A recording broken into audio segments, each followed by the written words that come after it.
This is a U.S.-China media brief produced by the UCLA Asian American Studies Center. The U.S.-China media brief features interviews with experts and other prominent individuals involved in studying and documenting the dynamic and ever-evolving relationship between the United States of America and the People's Republic of China. I'm Russell Leong, Director of the U.S.-China Media Brief of the UCLA Asian American Studies Center. Welcome to the U.S.-China Media Brief. Today our guest is Kent Wong, Director of the UCLA Labor Center. Welcome, Kent. Thank you. Can you tell us a little bit about the Labor Center and your history? I understand, 18 years working here. That's correct. Right? I've been the director of the UCLA Labor Center for the past 18 years, but the Labor Center itself was established back in 1964, so we have a 45-year history of working within the university and developing relations between the university and the broader community. We're actually not at UCLA right now. We're at your downtown center, right? Right in the middle of the working class Latino, Asian, white community. That's right. This Downtown Labor Center office was established 7 years ago. We had a ribbon cutting ceremony attended by then Governor Gray Davis, Reverend Jesse Jackson, many members of Congress, the state legislature, national union presidents, and 1,000 workers on Labor Day who joined us for the ribbon cutting ceremony. And since then, for the last 7 years, this center has emerged as a significant hub of activity, of research, of educational activities, conferences that link the university with the broader community. I understand you actually have started a training program for Chinese union officials, is that right? That's correct. Beginning this year, we will be launching the very first union leadership school for union leaders from China. And the Guangdong Provincial Labor Federation will be the very first group that will be joining us.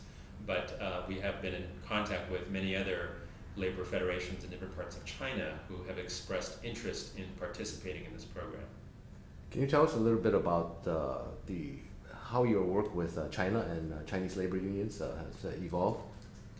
I served as the founding president of the Asian Pacific American Labor Alliance, and this is a national organization of Asian American union members and workers. And what we found is that because such a large percentage of Asian Americans are immigrants, for many, their first experience and knowledge of unions came from their home countries.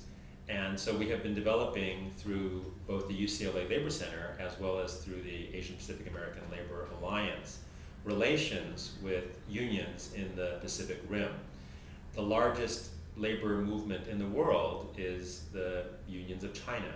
The All China Federation of Trade Unions has 219 million members. And because China is such a world power, both in terms of its economy and in the political arena, we think it's very important to understand what's going on with labor in China because it has such a fundamental impact on global labor. So back in 2001, we hosted the very first formal delegation of Chinese trade unionists, and in the year 2002, I was able to arrange for a U.S. labor delegation with Andy Stern, the president of the Service Employees International Union, to meet with the top leaders of the Chinese unions. Now, when you took U.S. union leaders, officials and workers to China, what were their gut level responses on these tours or fact-finding tours that you led?